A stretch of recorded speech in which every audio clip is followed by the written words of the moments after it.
I just want to reach out to you guys tonight before I start my class in the morning. It's my last master's class. Sitting outside the French Quarters, and I'm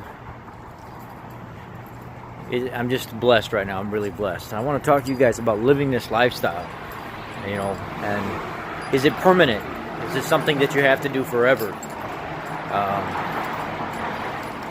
What types of people should be doing it forever and what types of people should not?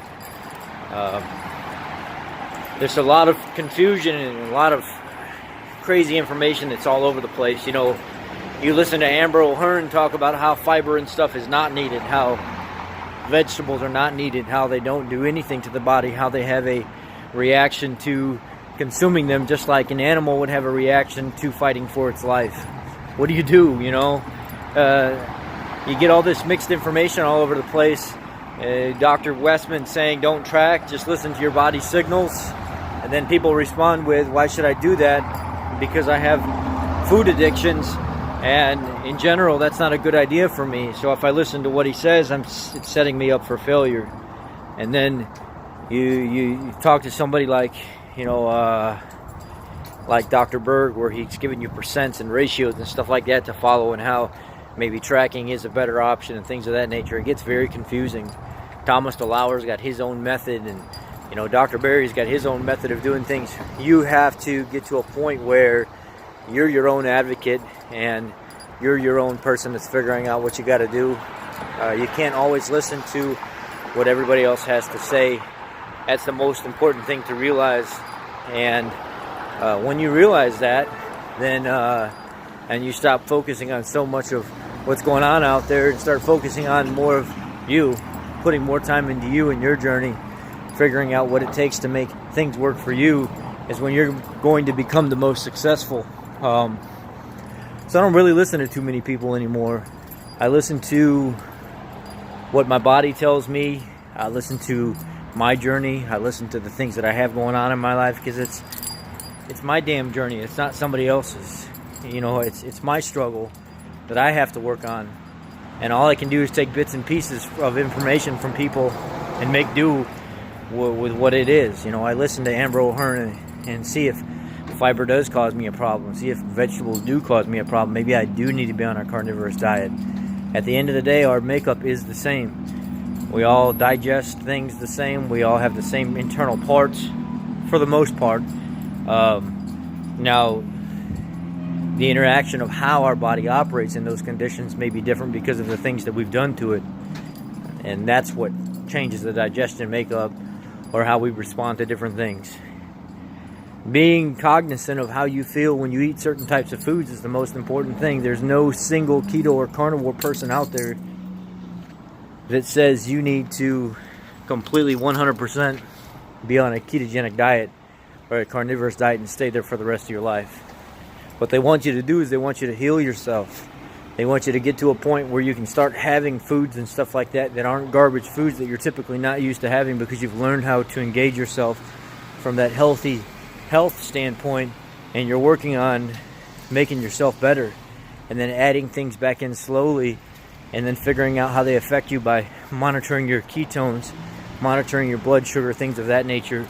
Everybody's goal is to not stay on a ketogenic diet for the rest of their life. There are people that want to add starchy foods and stuff back in if they heal themselves enough.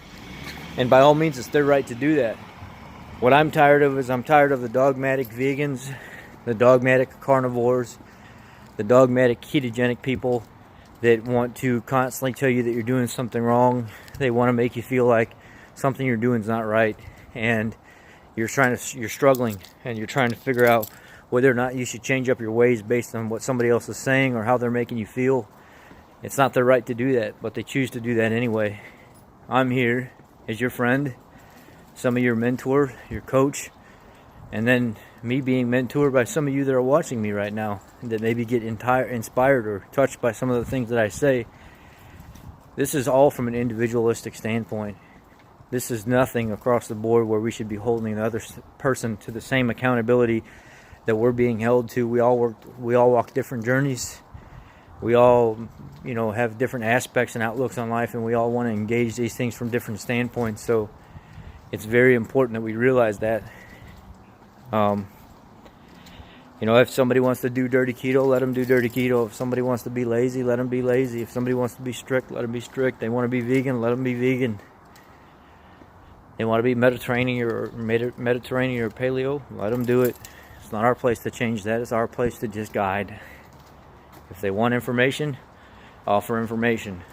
My journey right now, or my whole goal right now, is to shed some light on this whole dogmatic vegan approach, on how they like to keep coming at us, talking about how we're doing something wrong and belittling us and making us feel lesser than what we are. So my goal right now is to continue to educate and just make an approach to be the best person that I can be information-wise, and try to get that information to you by bringing people that are credible in your life, by showing you the information that I'd like to put my time and effort into believing, and then hoping that by me showing you through my journey and the information and stuff that I hold accountable, that you'll end up doing the same thing. So if you would, leave me your thoughts below, comments and stuff below. Let me know what you think. Let me know how you feel about things. Let me know what you want to talk about, what you want to change. It's just a matter of engaging yourself from that journey that you so hold true to yourself, and trying to make things happen for you. I was listening to Amber O'Hearn talk tonight about protein levels and how we have it all wrong. We're thinking this 0.8 to 1 gram of protein per kilogram of ideal body weight is the key, when really it's not. They're finding that the more accurate level is probably more like 1.4 to 1.7 grams of protein per ideal or per goal weight kilogram. 1.4 to 1.7 kilograms, or 1.4 to 1.7 grams of protein per ideal kilogram of body weight. So if your ideal kilogram of body weight, convert 150 pounds into kilograms, and then take that and times it by 1.4, that's supposed to be your ideal number of protein, according to this study that she was talking about. And she holds it to be more realistic in her personal opinion. These journeys that we walk we're all different. None of us are the same.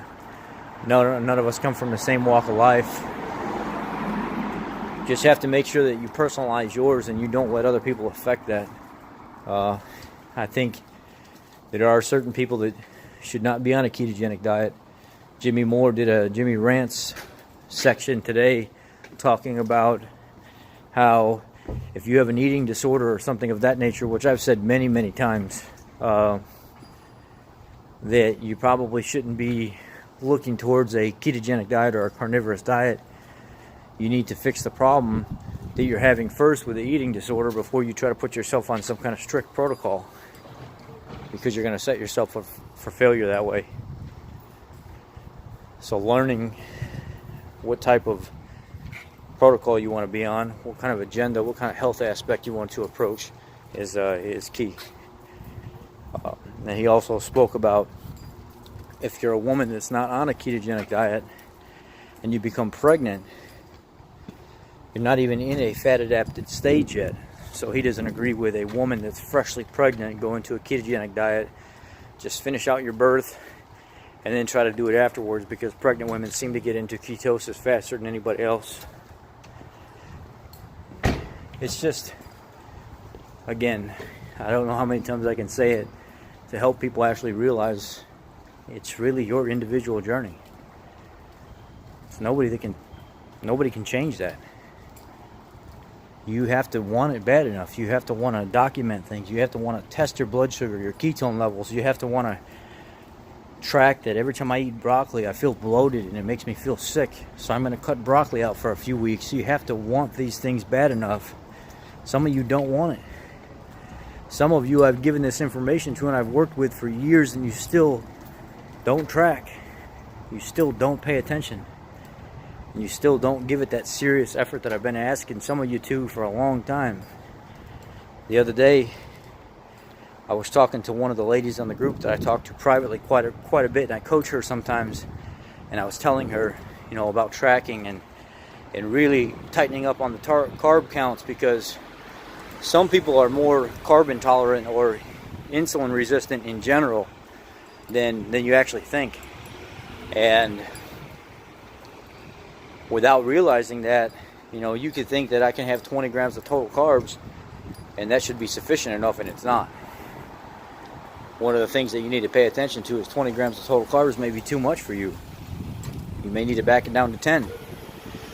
And I get a message from her saying that somebody else helped her in her journey, recommended some advice, and had been working with her lately. And I'm thinking to myself, well, wait a second. I told you that months ago. I told you that weeks ago. There was 2 different situations here in the last week where something similar like this happened. And I had already given this person information months prior, but they didn't listen. Come to find out, somebody else gave them the same information. They finally listened. They started losing weight.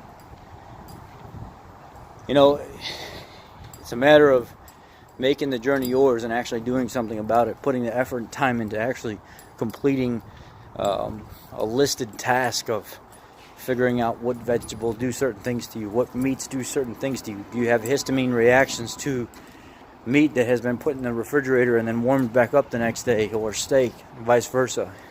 I was looking at a PubMed study that was looking at histamine reactions, and beef had the lowest histamine reaction out of all the different types of animal products heated up the next day, or just histamine reaction in general. Guys, I can't push it enough that don't focus on other people. Get your information that you need and move on. Make that information your information. Pick it apart. Make it yours. Write it down. Create a plan. If that plan doesn't work, readjust that plan. Take stuff out, put stuff in. But you got to give it time when you do it. If you start a new plan, give it 3 or 4 weeks. You start another plan, give it 3 or 4 weeks. You start another plan, give it 3 or 4 weeks. Remember, you have to give your body time to adjust to these things. It's a journey, guys. Life ain't always beautiful. Sometimes it's just plain hard. Life can knock you down, and it can break your heart. But it is a beautiful ride. It is a beautiful ride. That's a country song, by the way. And I hold that dear to my heart. You can make this what you want. You just gotta want it. Alright, guys. I appreciate you. God bless and have a great night.